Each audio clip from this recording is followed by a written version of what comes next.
اور یہ انرجی دوسرے ایلیمنٹس لائک کلورین، کاربن اور آکسیجن کی نسبت کافی زیادہ تھی، 9.8 الیکٹران وولٹس۔ قدرتی طور پر ماحول میں بھی ایسے دو عمل موجود ہیں جن سے N2 کی ٹرپل بانڈ ٹوٹتی ہے۔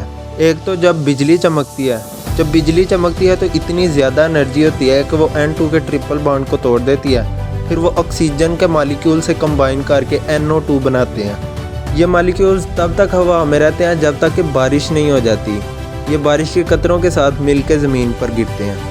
زمین میں کچھ ایسے بیکٹیریا بھی ہوتے ہیں جو کہ بہت زیادہ انرجی کنزیوم کر کے نائٹروجن کے ٹرپل بانڈ کو توڑتے ہیں، لیکن ان کا یہ عمل بہت زیادہ سلو ہوتا ہے، جس کی وجہ سے ہفتوں بعد کچھ نائٹروجن کے مالیکیولز نکلتے ہیں۔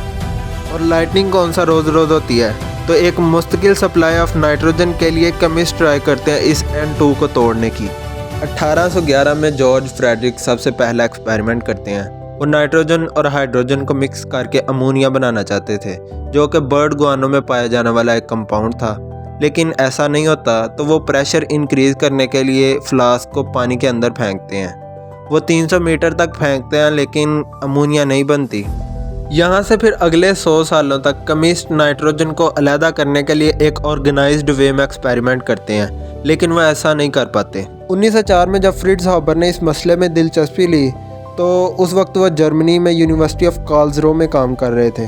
ان کی عمر 36 سال تھی۔ ان کا ایک 2 سال کا بیٹا بھی تھا، ہرمن، اور ان کی بیوی کلیرا ان چند پہلی خواتین میں سے تھی جنہوں نے کیمسٹری میں PhD حاصل کی تھی۔ ہابر نے اس مسئلے پر 5 سال کام کیا۔ ان کا آئیڈیا تھا کہ جب ہم نائٹروجن اور ہائیڈروجن کو مکس کرتے ہیں تب ہم نہ صرف پریشر بڑھائیں گے بلکہ ٹمپریچر بھی بڑھائیں گے، اور ایک ایسا کیٹالسٹ بھی یوز کریں گے جو سپلٹ کرنے کے لیے انرجی ریکوائر ہے اس کو کم کر سکے۔ تو اس آئیڈیا پر عمل کرنے کے لیے ان کو ایسے آلات کی ضرورت تھی جو زیادہ سے زیادہ ٹمپریچر اور پریشر کو برداشت کر سکیں۔ اس طرح کے ایکوپمنٹ بنانے پر انہوں نے کافی دیر تک کام کیا، اور وہ تھوڑے لکی بھی رہے، کیونکہ 1909 میں جب وہ ایک لائٹ بلب مینوفیکچرنگ کمپنی میں ایز اے ٹیکنیکل کنسلٹنٹ کام کر رہے تھے تو وہاں ان کو ایک میٹل ملا، اوزمیم، جو کہ دنیا میں کافی ریئر پایا جاتا ہے۔ اس وقت تو صرف دنیا میں 100 کلو گرام تھا ریفائنڈ اوزمیم۔ وہ کمپنی اوزمیم کو ایز اے فلامنٹ یوز کرنا چاہ رہی تھی بلب میں، تو ان کے پاس کافی زیادہ اوزمیم پڑا ہوا تھا۔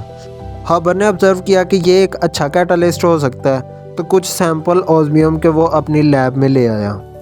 ہابر نے جب اوزمیم کی شیٹ کو پریشر چیمبر میں رکھا اور نائٹروجن اور ہائیڈروجن کے مکسچر کو 200 ایٹماسفیئر تک پریشرائز کیا اور 500 ڈگری سیلسیس تک ٹمپریچر دیا، تو ان حالات میں کچھ ڈائی ایٹمک نائٹروجن مالیکیولز کا ٹرپل بانڈ ٹوٹا اور وہ ہائیڈروجن سے کمبائن ہو گئے۔ ٹوٹل گیس مکسچر کا 6% امونیا بن چکا تھا، اور جب یہ گیس ٹھنڈی ہوئی تو چند قطرے امونیا کے ایک پتلی سی ٹیوب سے ایک جار میں گرے۔ بس پھر کیا، ہابر کی خوشی کی انتہا نہ رہی۔ وہ ایک لیب سے دوسری لیب بھاگم بھاگ گیا کہ دیکھو یہ رہی امونیا۔ جرمنی کی سب سے بڑی کیمیکل کمپنی BASF نے ہابرز پروسیس کمرشلائز کیا، اور اگلے 4 سالوں میں ہابر نے اپنی اپاؤ میں ایک فیکٹری کھڑی کر لی جو کہ 5 ٹن امونیا پر ڈے بناتی تھی۔ اور اس طرح انسان نے ہوا سے روٹی بنانا سیکھا، اور اس انڈسٹریل پروسیس سے بننے والی فرٹیلائزر سے کسانوں نے 4 گنا زیادہ پیداوار حاصل کرنا شروع کی، اور یہی وجہ ہے کہ آج انسانوں کی تعداد اس دنیا میں 4 گنا سے زیادہ بڑھ چکی ہے۔ تو ہو سکتا ہے کہ اگر تم آج اس دنیا میں ہو تو کہیں نہ کہیں ہابر پروسیس سے بننے والی خوراک کی وجہ سے، اور آج ہماری زمین مزید 4 بلین سے زیادہ لوگوں کو کھلا رہی ہے جتنا کہ وہ کھلایا کرتی تھی ہابر پروسیس سے پہلے۔ اور اگر دوسرے الفاظ میں کہا جائے تو تمہاری باڈی میں جو 50% نائٹروجن ایٹمز موجود ہیں وہ ہابر پروسیس کے نتیجے میں ہیں۔ اس انوینشن نے فریٹز ہابر کو امراء کی لسٹ میں لا کھڑا کیا۔ ان کا پروموشن ہوا اور وہ برلن میں موجود Kaiser Wilhelm Institute for physical chemistry کے فاؤنڈنگ ڈائریکٹر بنے۔ انہوں نے اس وقت کے بہترین سائنسدانوں میکس پلانک، میکس بورن اور البرٹ آئنسٹائن سے دوستیاں بھی کی، اور جب 1914 میں البرٹ آئنسٹائن اپنی پہلی بیوی سے علیحدہ ہوئے تو انہوں نے ایک رات ہابر کے گھر میں بھی گزاری تھی۔ اور اگر ہابر اتنے ہی معروف تھے تو پھر ان کے اپنے دوستوں نے ان کی نوبل پرائز سرمنی میں آنے سے انکار کیوں کر دیا؟ اس کی وجہ تھی پہلی جنگ عظیم۔ جب جنگ چھڑ چکی تو ہابر سے فوجی خدمات کا پوچھا گیا۔ آئنسٹائن کے برعکس جنہوں نے جنگ سے کنارہ کیا تھا، ہابر ایک محب وطن تھا۔ وہ چاہتا تھا کہ وہ اپنی قابلیت کو وطن کے لیے استعمال کرے۔ ابھی چند ہی مہینے ہوئے تھے جنگ کو شروع ہوئے اور جرمن آرمی کے پاس گن پاؤڈر اور ایکسپلوزیو کم پڑ رہے تھے۔ امونیم نائٹریٹ نہ کہ صرف ایک اچھی فرٹیلائزر ہے بلکہ ایک خطرناک ایکسپلوزیو کے طور پر بھی استعمال ہو سکتی ہے۔ صرف اس دھماکے کی طرف دیکھیں جو کہ اگست 2020 میں بیروت میں ہوا تھا۔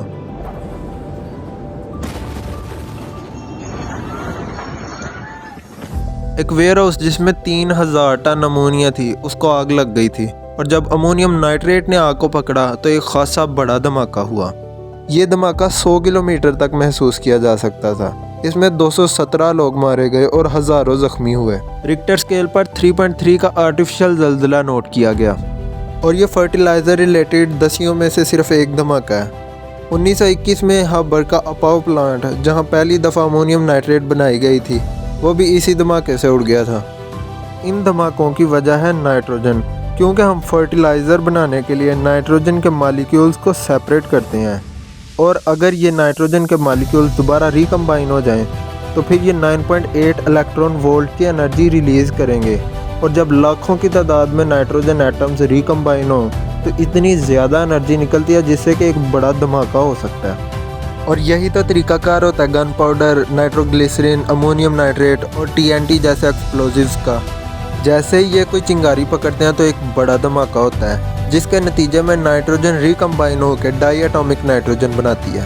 ہابر چاہتا تھا کہ کھادوں کے لیے امونیا بنانے والی فیکٹریوں کو موڈیفائی کیا جائے اور ان سے نائٹریٹ تیار کروائی جائے جو کہ پھر بم بارود وغیرہ میں یوز ہو۔ ہابر کے سینئرز مانتے تھے کہ ایسی کنورژن ناممکن ہے، لیکن ہابر ڈٹا رہا، اور جلد ہی ہابر کے طریقے سے بننے والا بارود ہی جرمن آرمی کو جنگ میں کھڑے رکھنے کے لیے بنیادی کردار ادا کر رہا تھا۔ جہاں انسان ہوا سے روٹی بنا رہا تھا، اب وہاں سے بم بننے لگے۔ لیکن ہابر یہاں پر بھی نہیں رکا۔ وہ مانتا تھا کہ کیمسٹری جنگ میں اس سے بھی زیادہ کردار ادا کر سکتی ہے۔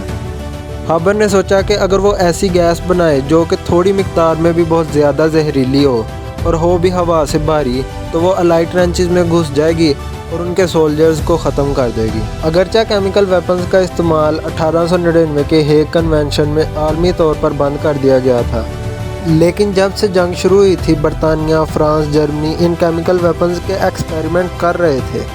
ہابر نے اس کے لیے اپنے کائزر ولہم انسٹیٹیوٹ کو ایک کیمیکل ویپن لیبارٹری میں تبدیل کر دیا اور کچھ ہی مہینوں کے کام کے بعد کلورین گیس بنا لی۔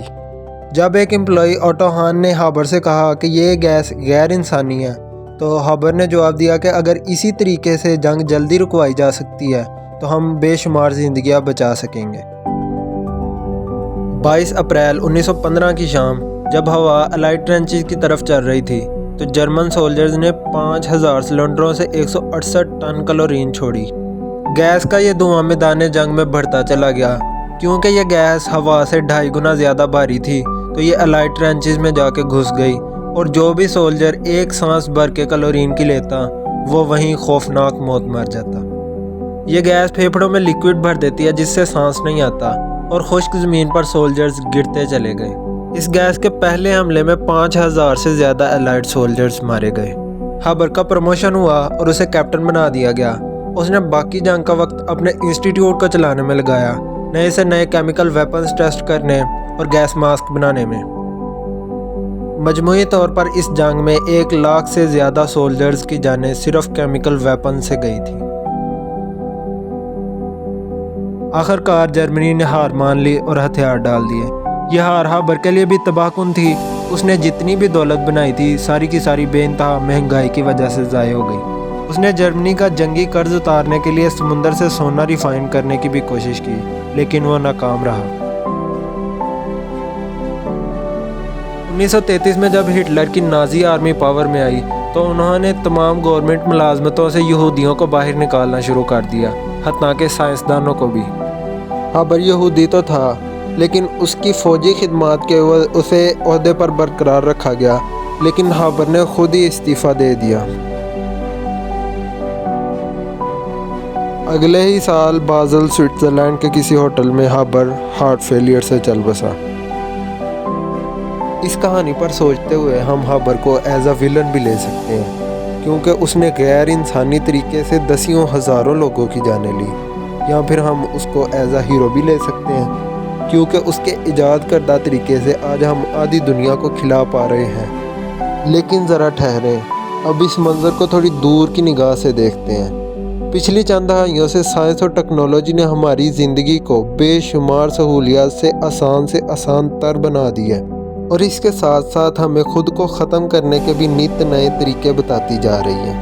اگر ہم اس طرح کہیں کہ ہر چھوٹی سے چھوٹی انفارمیشن دو دھاری تلوار کی طرح ہے، اگر ہم ہوا سے روٹی بنا سکتے ہیں تو ہم ہوا سے بم بھی بنا سکتے ہیں، اور ہمیں نہیں پتہ کہ کل کو یہ انفارمیشن کس طرح یوز ہوگی۔